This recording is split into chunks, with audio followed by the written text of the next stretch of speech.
salvación. En el nombre de Cristo. Amén. Bueno, en este sermón que hemos visto, está claro que Esteban estaba haciendo un paralelismo entre la iglesia o entre el pueblo de Dios del Antiguo Testamento cuando salió de Egipto y también entre la iglesia ahora allí después de Pentecostés. Está haciendo un paralelismo entre cómo el pueblo de Dios había sido libertado por Moisés y cómo la iglesia había sido salvada por Cristo. Y en el versículo 37 incluso hace este paralelismo claro porque dice, si es que Moisés ya dijo de que iba a venir un profeta como él. Ahora, vamos a ver rápidamente, así a estilo resumen, algunas de los paralelismos que Esteban hace. Versículo 17 nos habla de que el tiempo de la promesa de liberación que Dios había dado a Abraham había llegado para los israelitas en Egipto. Y eso se compara también con el tiempo de la promesa del Mesías, dada a los profetas que había llegado para el pueblo de Dios. Así que en Egipto se cumplió ese tiempo de la promesa dada a Moisés de que el pueblo de Israel iba a ser redimido y ahora con Cristo se había cumplido el tiempo de la promesa de que el Mesías iba a llegar para redimir a su pueblo. También el versículo 17 nos dice que el pueblo estaba comenzando a crecer y multiplicarse en Egipto.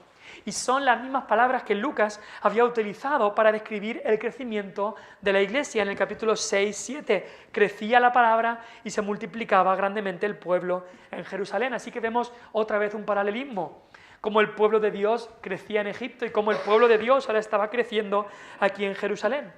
En versículo 19 nos dice cómo fueron maltratados y nos dice que en Egipto el faraón usó de astucia, maltrató a nuestros padres para que no se propagasen. Y eso era exactamente lo que ahora estaba haciendo el sumo sacerdote y los religiosos estaban maltratando a la iglesia para que no se propagasen y llenaran toda Jerusalén de la doctrina de Cristo. Y después a ellos mismos Esteban los va a llamar, vosotros sois los matadores y entregadores del justo. Versículo 23 se nos dice que Moisés fue a visitar a sus hermanos. Y ya vimos la semana pasada cómo es el mismo término que se utiliza para Jesús. Zacarías, el padre de Juan el Bautista, habló de que bendito el Señor que ha venido a visitar a su pueblo, en Lucas 1,68. Y Jesús mismo, hablando de su venida, lo llamó el tiempo de la visitación. Así que es el mismo término que se aplica a Moisés, que visitó a los suyos, porque fue a salvarlos y ayudarles. El mismo término se aplica a Jesús, que hizo esta visitación y vino a salvarnos y visitó Dios a su pueblo en Cristo. En el versículo 37 también hay un paralelismo, porque es lo que hemos dicho, en tiempos de Israel el profeta era Moisés, pero el mismo Moisés anunció, va a venir otro profeta, va a venir un profeta que os levantará Dios entre vuestros hermanos como a mí. Ahí está el paralelismo, dice, a él oiréis. Moisés traía la revelación de Dios al pueblo, la ley. Moisés dio la ley al pueblo y Jesús trajo la revelación de Dios al pueblo, el Evangelio. Y también, si os acordáis de los primeros sermones que predicamos en el libro de Hechos, aunque Esteban no lo nombra aquí, también había un gran paralelismo entre lo que ocurrió en Sinaí y lo que ocurrió en Pentecostés. Sinaí encima eran el mismo día del año, 50 días después de la Pascua. En el Sinaí habían llegado y en el Sinaí hubo fuego, hubo terremotos, hubo viento. En el Sinaí hubo grandes cosas que ocurrieron ahí. También en Pentecostés se vieron esas lenguas de fuego, hubo un estruendo como de viento, hubo un terremoto. Así que había gran similitud. También en las almas, 3.000 almas murieron en Sinaí, 3.000 almas fueron salvadas en Pentecostés. También en cómo estaba el pueblo estaba tembloroso y expectante en Sinaí, también en Pentecostés el pueblo estaba tembloroso y expectante y dijeron, varones, ¿qué haremos para ser salvos? Así que hay una gran similitud y Esteban está mostrando esa similitud del pueblo de Dios en el Antiguo Testamento cuando salió de Egipto y del pueblo de Dios en el Nuevo Testamento ahora cuando ha sido redimido por Cristo y después de Pentecostés. ¿Y sabes qué? Al fin y al cabo, el pueblo de Dios, cuando hablamos del pueblo de Dios, podemos hablar del pueblo de Dios de todas las edades. ¿Y sabes qué? En el versículo 38, Cuando ahí Esteban está hablando de que este es aquel Moisés que estuvo en la congregación en el desierto, ¿sabes la palabra en griego que se traduce en nuestra traducción como congregación? Es la palabra eclesia, iglesia. Esteban utiliza ese término que encontramos tanto en el Nuevo Testamento, el término iglesia, para referirse a los creyentes, al pueblo de Dios del Antiguo Testamento. Así que Esteban está hablando aquí de la iglesia del Antiguo Testamento, la iglesia allí en el desierto. Así que aquí hay una lección de teología también. A veces algunas escuelas teológicas, y es lo que ahora se llama el dispensacionalismo, tiende a hacer una división demasiado profunda entre el Antiguo Testamento y el Nuevo Testamento, entre el pueblo de Dios del Antiguo Testamento y la iglesia, como si Dios tuviera dos pueblos, como si Dios tuviera al pueblo de Israel y también a la iglesia, como si Cristo tuviera dos esposas. Y la Biblia dice que no, Cristo solo tiene una esposa. El pueblo de Dios, la iglesia es el único, Dios solo tiene un pueblo. Cristo dio su vida por un grupo de personas, Él solo tiene una esposa. El Dios Trino, en su consejo eterno, ha elegido desde antes de la fundación del mundo un solo pueblo, su pueblo, y ese pueblo es la iglesia. Así que cuando nos referimos a la iglesia, podemos definir la iglesia como todos los redimidos por Cristo, todos los salvados por gracia de todos los tiempos, en todos los lugares. Eso es la iglesia. Entonces, por eso, Esteban puede aquí hablar de la iglesia del Antiguo Testamento, de la iglesia en el desierto, aquí en este versículo 37. Aunque ese término no se utiliza en el Antiguo Testamento, el término iglesia significa, literalmente, era un término que se utilizaba para hablar de asamblea. Así que la iglesia de Cristo, por los que ha dado su vida, por los que Él murió, los que son salvos, había en el Antiguo Testamento y en el Nuevo Testamento, y nos salvamos de la misma manera. Abraham fue salvo por la fe, Moisés fue salvo por la fe, David fue salvo por medio de la fe también, y nosotros también ahora somos salvos por medio de la fe. En el Antiguo Testamento se salvaban teniendo fe en el Mesías que iba a venir, con el conocimiento que tenían de ese Mesías que vendría, confiaban en Él y eran salvos. Nosotros somos salvos poniendo nuestra fe en el Mesías que ya vino. Ellos miraban hacia adelante, nosotros miramos hacia atrás, pero somos un solo pueblo. Es verdad que hay diferencias entre cómo se adoraba y cómo funcionaba el pueblo de Dios en el Antiguo Pacto y cómo funciona el pueblo de Dios ahora en el Nuevo Pacto. Pero al final la salvación es la misma y somos uno con el pueblo del Antiguo Testamento. Hay diferencias entre los dos pactos, pero la salvación es la misma. Los redimidos por la sangre de Cristo son un solo pueblo. Ahora, algunos, quizá lo has escuchado, dicen, no, es que el pueblo de Dios son los judíos, son los israelitas. No. El pueblo de Dios son los que creen en el Mesías, en Jesucristo. El pueblo de Dios son los que creen en el Mesías, en Jesucristo. Y ahora hay judíos que creen en el Mesías, son parte del pueblo de Dios, y hay españoles, y hay ecuatorianos, y hay de cada país del mundo que han creído en Cristo y son parte del pueblo de Dios. Dios solo tiene un pueblo. Ahora, en el Antiguo Testamento, la mayoría del pueblo de Dios fueron israelitas. Abraham, Moisés, David, Salomón, todos ellos fueron israelitas, aunque no todos. Los ninivitas también se salvaron a la predicación de Jonás. Ruth era moabita, Rahab era de Jericó, y hay otros que se salvaron de otras naciones, pero la mayoría eran israelitas. Pero ahora en el Nuevo Testamento Dios ha abierto ese espectro a personas del mundo entero. Los judíos, de alguna manera, por su orgullo nacional, habían rechazado o puesto a un lado a los gentiles, a los que no eran judíos, y eso incluso en los inicios del Nuevo Testamento era una lucha que iban a tener. Pero a través del Evangelio se muestra más y más claramente que Dios tenía solo un pueblo. Y en Efesios, por ejemplo, en Efesios 2:14, dice ahí el apóstol Pablo, de ambos pueblos, hablando de judíos y gentiles, de ambos pueblos Dios hizo uno, derribando la pared intermedia de separación. Los judíos habían puesto una pared intermedia, como que yo soy judío y tú estás fuera, porque eres gentil. Yo estoy dentro y tú fuera. Y Cristo derriba esa pared intermedia de separación. Versículo 15 dice lo mismo, para crear en sí mismo de los dos un solo y nuevo hombre. Un solo hombre. Y versículo 16, mediante la cruz reconciliar con Dios a ambos en un solo cuerpo. Así que Cristo es la cabeza y solo tiene un cuerpo, que es la iglesia, que es su pueblo.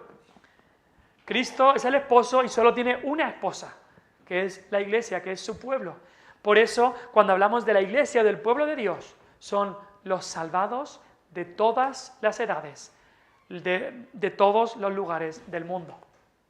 Entonces, eso es lo que es el pueblo de Dios y lo que es la iglesia. Entonces, quería dejar eso claro y Esteban está haciendo aquí esta introducción. Ahora, vamos a los versículos que hemos leído.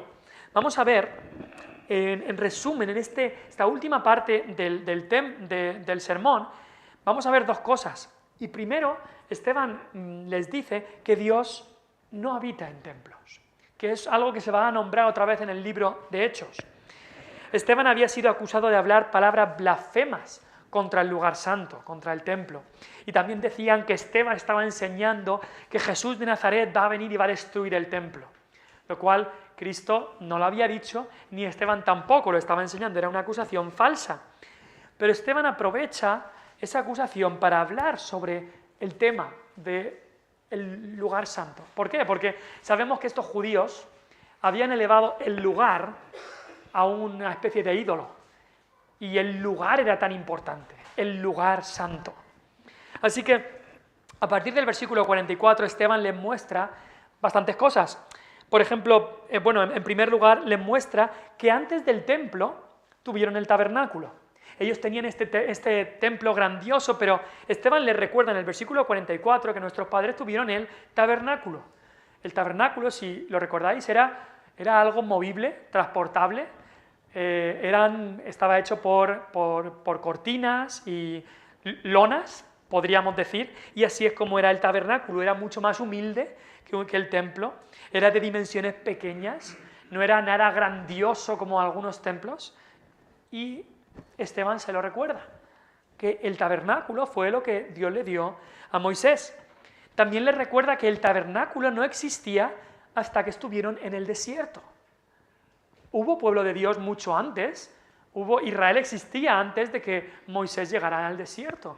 Y Abraham, y Isaac, y Jacob, y José, y Moisés por muchos años adoraron a Dios sin tabernáculo, sin un lugar santo. Y Esteban quería dejar esto claro.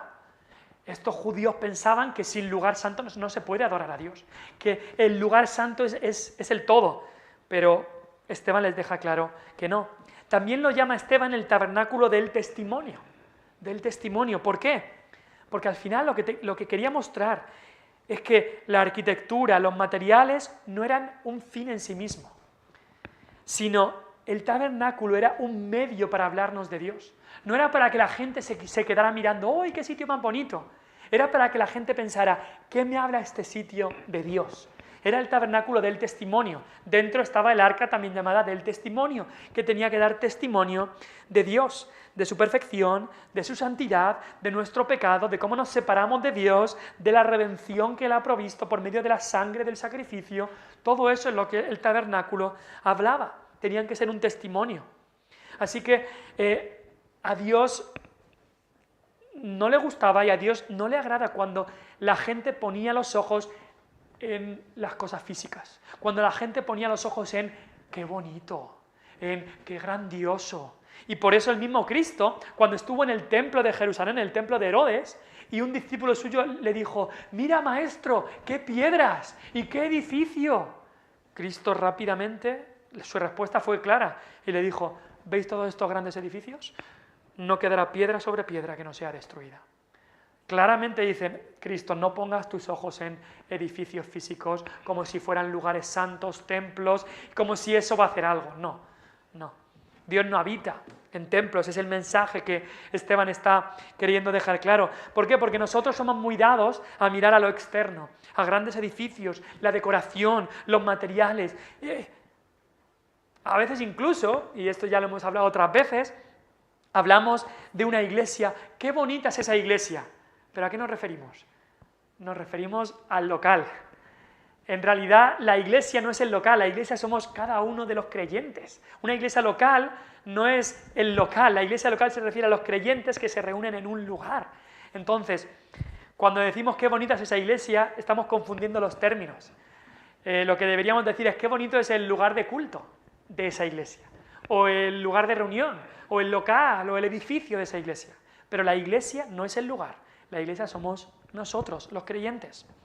Así que Esteban quería dejarles eso claro a estos judíos que tenían sus ojos puestos en el templo.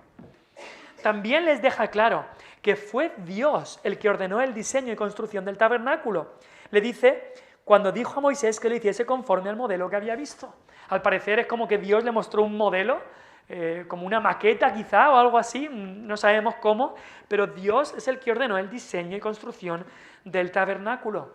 Así que el templo que había reconstruido Herodes, claramente ni había sido hecho por mandato de Dios, ni había seguido el patrón seguramente que había dado Dios. También Esteban les muestra, que el tabernáculo había sido introducido en una tierra que había sido posesión de los gentiles. Dice eso en el versículo 45. Los judíos tenían este pensamiento de que su tierra era la tierra santa y este lugar es el lugar santo, pero les recuerda, por muchos años esta tierra ha sido posesión de los gentiles. Por muchos años esta tierra, la tierra de Canaán, la tuvieron los gentiles. Así que no ciñáis tanto a la tierra y al lugar y al edificio. Y también les dice, en el versículo 45, dice, hasta los días de David, halló gracia delante de Dios y pidió proveer tabernáculo para el Dios de Jacob. Les dice que el templo, porque hasta ahora había hablado del tabernáculo, pero hablando del templo, le dice, el templo fue idea de David. No fue Dios que le dijo a David, quiero que me construyas un templo.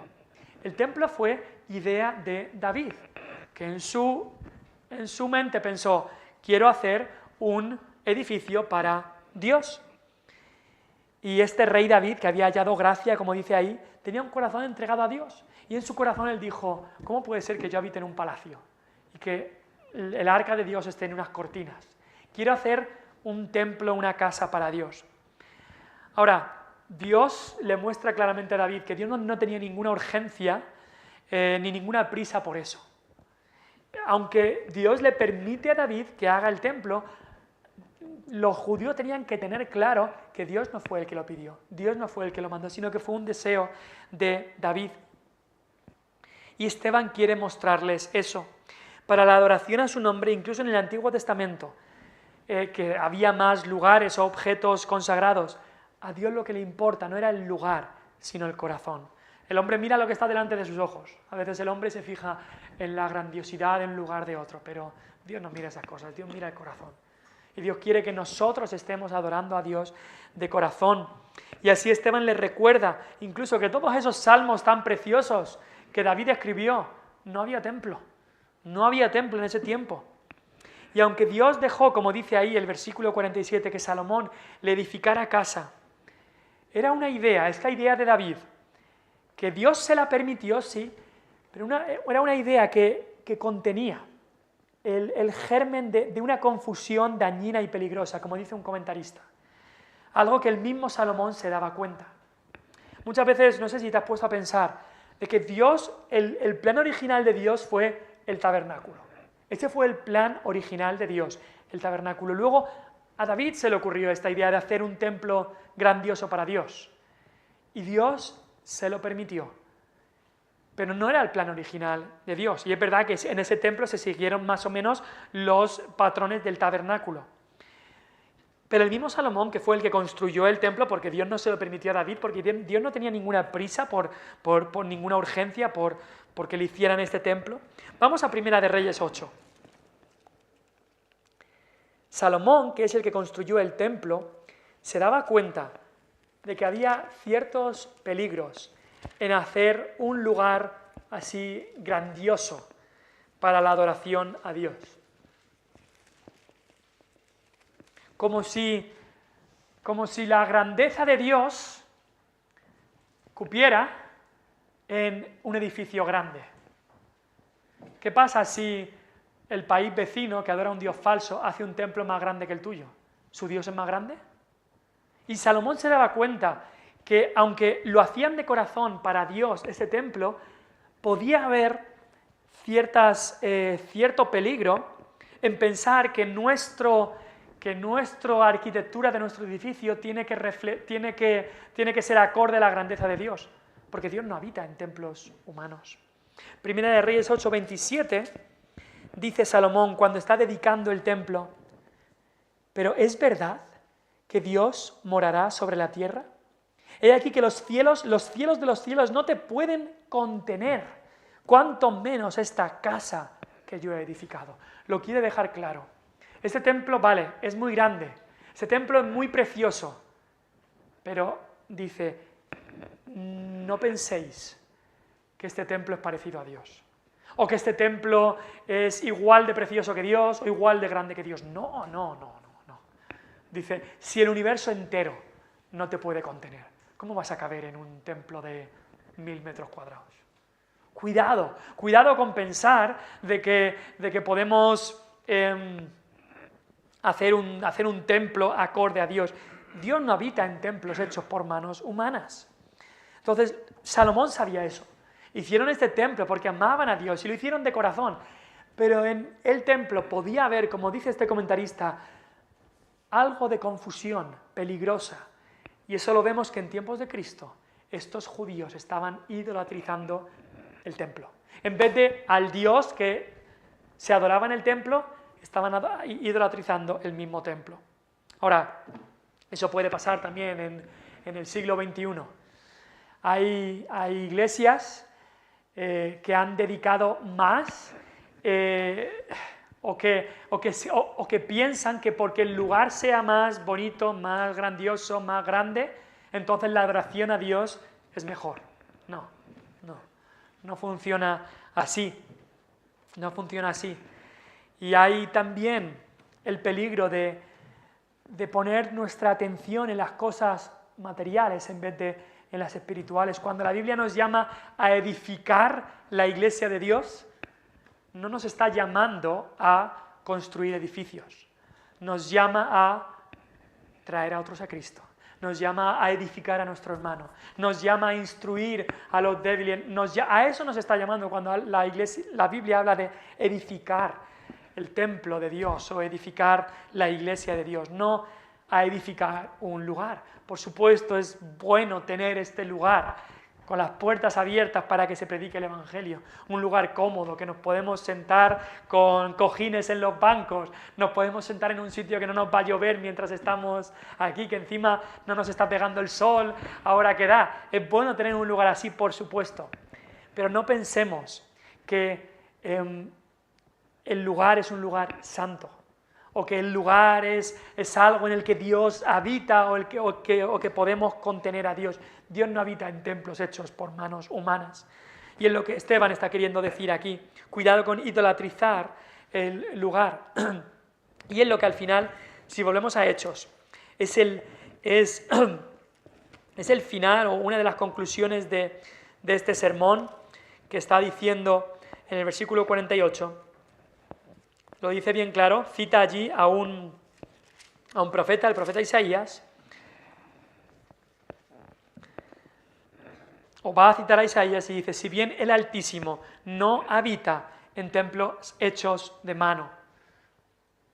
Entonces, lo que nos está diciendo eso, si nos tuviéramos que reunir, los que estamos aquí, en la plaza de Cortijos Nuevos, o en medio de 40 Olivas, o nos tuviéramos que reunir arriba del yelmo por cualquier razón, la iglesia de Cristo sigue estando ahí. Dios habita con su pueblo, no en templos hechos por manos humanas. Una vez que nos vamos, ¿verdad? Dios ha prometido su presencia. Cristo dijo, donde están 2 o 3 congregados en mi nombre, allí estoy yo en medio de ellos. Una vez la iglesia, cada uno nos vamos a nuestra casa, esa presencia especial de Cristo en la iglesia no está. Es verdad, Dios es omnipresente, Dios está en todo lugar, pero esa presencia especial de Cristo en la reunión de su pueblo está cuando el pueblo se reúne, no en el edificio, no en lo material, sino en lo espiritual. Así que aquí también cita entonces a Isaías 66, versículo 49, es Esteban citando a Isaías. Dice Dios, el cielo es mi trono y la tierra el estrado de mis pies. La Tierra es donde yo piso. Imagínate, el planeta Tierra, lo grande que es, y simplemente es el sitio donde Dios pone el pie. Para hacerse una idea, por supuesto, Dios no tiene un cuerpo humano, Dios es incluso mucho más grande que eso. Pero si alguna vez has subido los pies y lo has puesto ahí en un reposapiés, el planeta Tierra entera es solamente el reposapiés de nuestro Dios. Entonces, una ilustración que hace aquí el profeta Isaías, o hace Dios a través del profeta Isaías, y por eso dice: ¿qué casa me edificaréis?, dice el Señor. Nosotros necesitamos una casa donde vivir, pero Dios no. Dios es mucho más grande que eso. ¿O cuál es el lugar de mi reposo? ¿No hizo mi mano todas estas cosas? Así que lo deja bien claro Esteban: Dios no habita en templos hechos por manos humanas. Dios no cabe aquí. Dios no necesita una casa. Dios es espíritu, Dios es infinito, Dios es omnipresente, Dios es sin límite. Dios no vive en casas.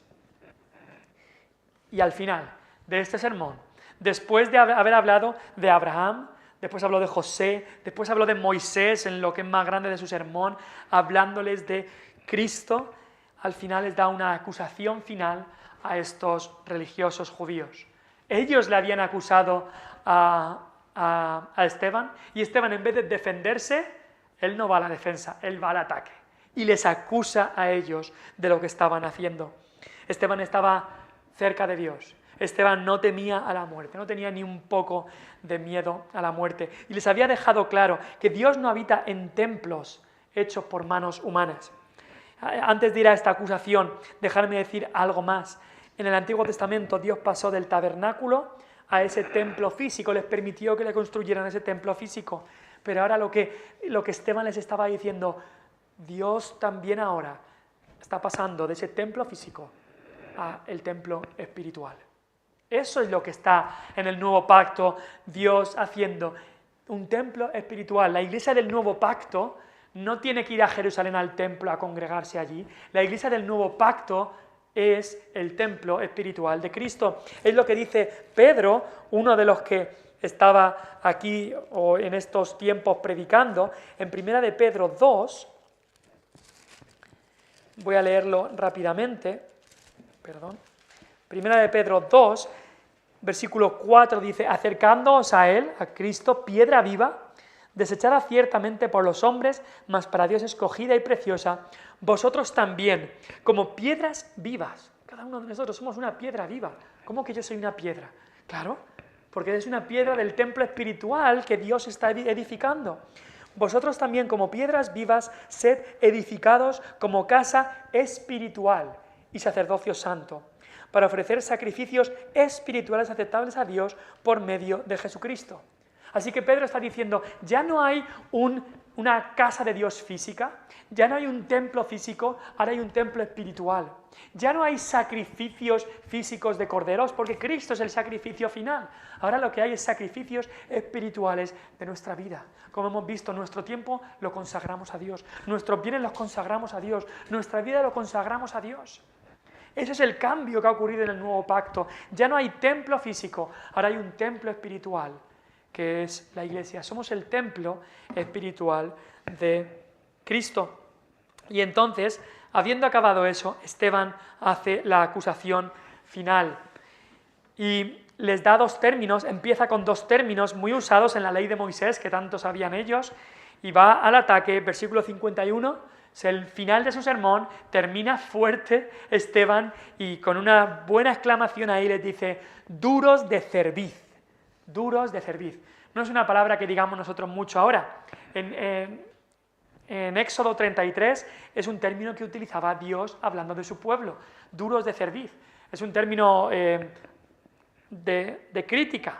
En el griego me parecía curioso cómo este término es sclerotraquelo. Sclero, ¿habéis escuchado la esclerosis? Sclero significa endurecimiento.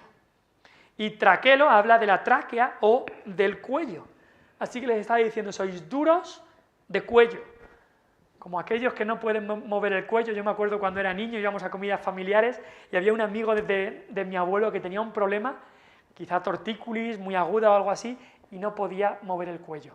Y estaba en la mesa el hombre y te miraba así, pero no podía mover el cuello por una enfermedad que tenía. Y Dios les está diciendo esto espiritualmente a su pueblo en Éxodo, y Esteban se lo dice aquí a los religiosos. Duros de cerviz, no giráis de vuestros caminos, no cambiáis, no torcéis vuestro brazo, no dais vuestro brazo a torcer, no dan su cuello a torcer.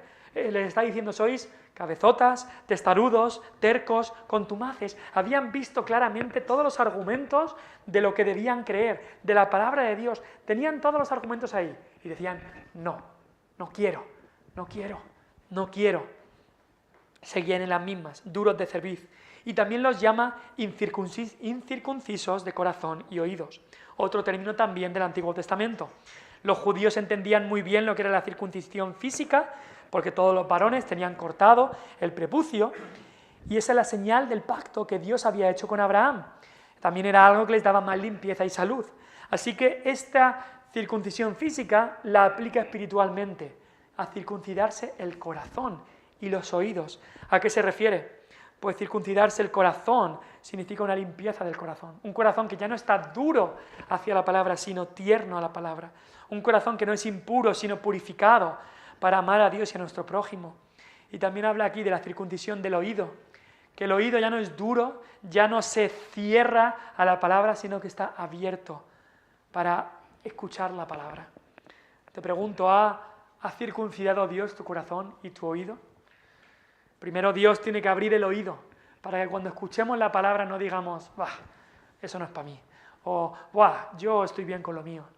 Para que Dios abra nuestro oído, para que después también Dios abra nuestro corazón, o el corazón y el oído van a la vez, Dios los abre para que escuchemos su palabra y recibamos su palabra y apliquemos su palabra a nuestra vida. Estos dos términos los coge de Deuteronomio 10:16, cuando Dios les dice a su pueblo, circuncidad pues el prepucio de vuestro corazón y no endurezcáis más vuestra cerviz. Los mismos términos, Esteban los toma aquí. Y luego les da 3 razones finales y les dice, habéis hecho lo mismo que vuestros padres.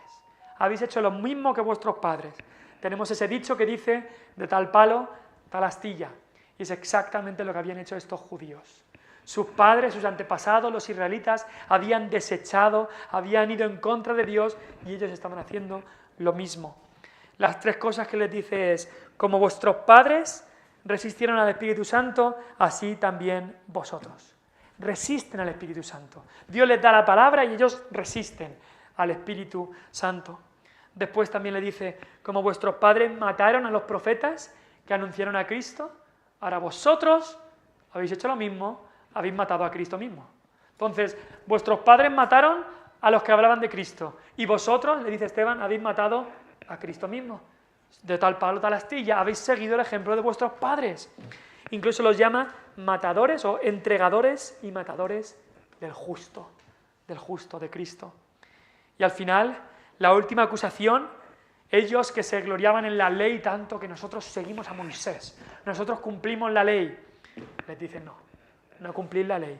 Dice, vosotros que recibisteis la ley por disposición de ángeles y no la guardasteis.